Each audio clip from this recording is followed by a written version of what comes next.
So the next two personages up, I know independently and have known independently for a few years now. And it seems like they're going to be combining on a project, a very laudable project. I know something about it. I know either one of them or both of them are going to say something about it. First up, Mr. Dean Stalham, who was here a couple of months ago, now lives locally, and he's going to give us a poem. He's changed his mind a bit, but it will be something to do with what I'm just mentioning, and he can give you the full details. Okay, my name's Dean Stalham, very humbled by what John said, but I've known him a long time. So I'm going to try and get to where I am now, but I'm going to tell you a little story. I've got lots of stories, mainly power of the word stories. And what it was, I went to prison in 2004 for handling £6 million worth of contemporary art. But I was from a family, my mum's side was 11 kids, my dad's was 8. They used to share boiled eggs, butter once a week, mouth prints in the butter, very, very poor.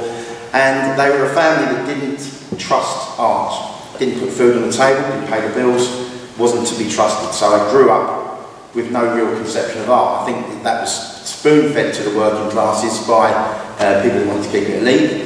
And they're also the same people that made the phrase underbelly of society, which as we know is the fifth stomach of a cow. And if you're born into that region, then it's a place of little chance of opportunities anyway. So I left school at 14 with no qualifications and kind of been hustling ever since. Well, not so much hustling now, but hustling the wrong way, as it were.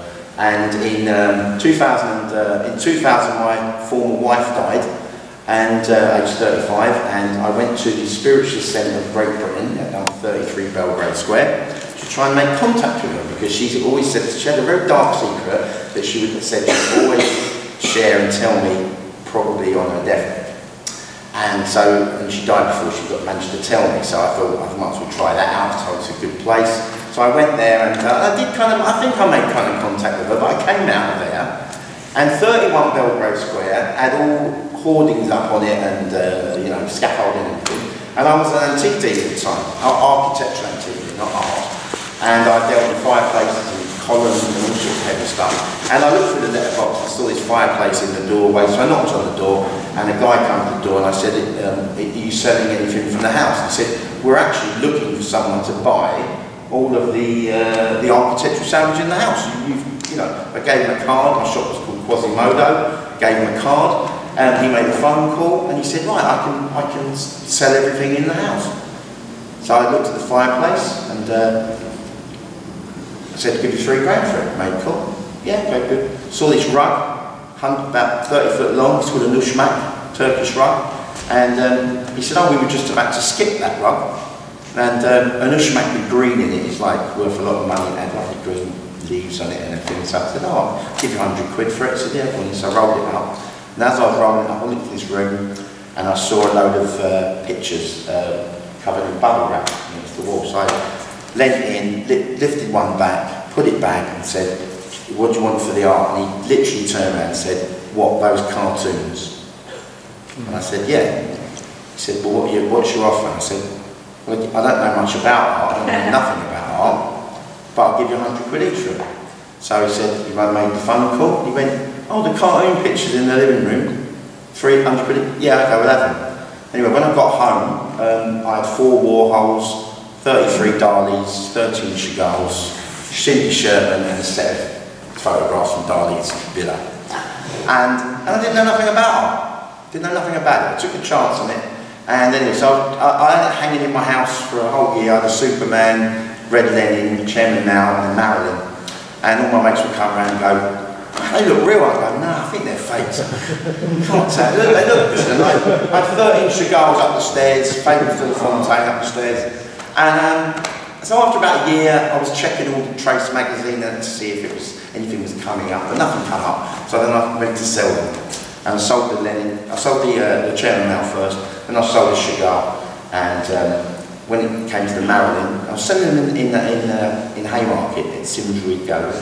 I took the Marilyn in, and he suddenly got very excited. And we'd done the usual things. He said, leave it with me for a day, I'll bring you back tomorrow and make an offer. Job done. So I went away and rang up and said, oh, the Marilyns are fake. So why is that a fake if all the others aren't a fake? He said, no, it's just a fake. Can you come and collect it on Monday? So I went in to collect it, and the Belgravia RCT squad were waiting for me. And the first thing the arresting officer said to me, we hate it when you lot come down into our manor and steal our art. So straight away it became a class thing. Straight away.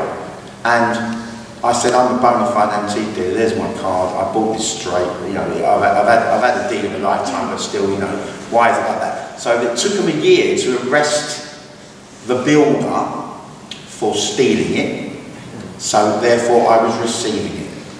And I got given 3.5 years. And my barrister said to me, the art belonged to a cousin of the Rothschilds. The house was worth 12 million quid and she'd had it for 8 years and it was empty. And the lease belongs to the Duke of Westminster. And the judge probably knows all of it. So because I was like, 3.5 years, I had it. And you got most of it back. Anyway, so I'd done 3.5 years. But while I was inside, I saw a play. And I approached the writer. And he was a writer from the Royal Court called Simon Stevens. And I said, I've written a play. He said, oh, send it to me. So I went back to my cell and I started writing it in pen, because we're not allowed to get on computers. And I sent him a scene and he sent me a letter back. I sent him another one. I entered into a competition, it won. And then the Royal Court Theatre come and acted it out in front of 200 inmates at Wandsworth. So like, that's it, that's what I want to do for the rest of my life. So I come out, write out, I'm going to be writing an artist, come out, but then I realised that all the praise you get in prison is false praise. Oh, that's brilliant, that's fantastic, that's great, but it's not the same in the real world. When you get out, there is the glass ceiling and you're banging against it, it's very hard to get in. Because there are major charities in this country that get about £5 million in funding to run courses for ex-prisoners, for former prisoners. They're cul-de-sac courses, you go in, you turn around, you go out, and you're nowhere. And if we suddenly get commissioned, or we get on at the big theatres, those charities will then be defunct because we're proving that we can do it for ourselves. So, entrepreneur John, love it, but I'm just a man that gets things done. And what I do is I find a sort of space for any artist, musician, writer or poet, for them to share their voice. Any artist, writer, musician or poet that feels marginalised by society for any reasons. Not marginalised writers, not marginalised poets, the other way round. I've also worked with people that are homeless, not homeless people, people that are homeless. People that have been to prison, people with mental health problems. People first. Let's turn them labels around and start changing the site. I've managed to get rid of ex-offenders, it's now ex-prisoners. Right? So that's better, but I want former prisoners. Because that's the place where we are. So we need to change that site, because what I found with the law is it's about language and about words that get you put down. When the judge says take him down, doesn't mean just take him to that door. He actually means take him down. Or take her down or whatever. So it's all about the language. That's what I've been working. So I built my own theatre in Deptford. John was there. I started up poetry drop-in centres. Let's hang together. I've done all sorts of stuff. I've had exhibitions at major galleries up and down the country because I'm up there and I'm asking, what day are you closed? I want that on that day.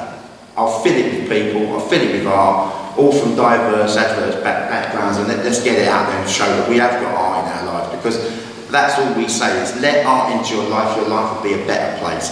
I'm not saying we're going to make a fortune, not saying we're going to make a career out of it, but as long as it's in your life's a better place. When you've got it in your life, you can share, mix, and when you can mix, you can communicate, which means we can all, like we are together now doing this. Now, I found myself in Crisp Street Market. My dad was born in Bow General Hospital, my nan was from Bow. My dad said, what the hell are you going back there for? I said, Dad, I've been offered a flat in Crisp Street, Market Square, built in 1961, massive living room, massive balcony, I can see the Shard, I can see Canary Wharf, and I've been told it's been demolished in 2 years' time because Canary Wharf's coming over the road and they're building fancy flats and shopping centres. But I've also been told I can do whatever I want with it. I've got a massive living room. So I've gone out to a load of artists that I know. I've got art by Grayson Perry, I've got art by Jeremy Della, I've got all sorts of stuff in this room. It's an amazing space. And I'm here to tell everyone, if you know any poets or bands or artists, we want to use this space to exhibit, to put on a show, to hang their art, whatever, it's open to you. It's there. It's socially very important because we've talked to Tower Hamlets and we're going to start filming this flat every day until the day it gets demolished, which is in 2 years' time. The banks are actually manipulating artists in the East End to socially cleanse it, really. That's what they're doing. They put up a big thing called the Ideas Factory. It's got about 100 computers in there, but it's a place where all the homeless go and all the alcoholics go, and it gets them off the street. And they've rented these flats out to beards, tight jeans, and it makes it look better. And all of a sudden, coffee shops are springing up where they're selling coffee in jam jars, and then everyone comes out and thinks, oh, I think it's a nice place to live. But we've got this space. So I'm going to get to where I am now. So it's open. If anyone knows anyone, I'm going to leave a few cards. Band can come and play if we want. Yeah, whatever you want to do, I've got this space, and I want to use it, and I want to get it out and get loads of stuff on. But one thing we're doing is, last year I was diagnosed as dyslexic, which, like, wow, it's why I've scored 4 wins. No, that's why I couldn't read. I've read 3 books in my entire life. It takes me a year to read a book.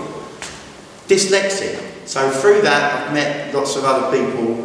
And I've met this guy called Anthony Fairweather. He's written a film, he's got Asperger's, he's got a wonderful story, and we're going to start filming on May the 19th to the 29th of May in the flat. We're going to make a feature film length of a story that he's written, and so I want to introduce you to Anthony Fairweather, and he's going to amaze you.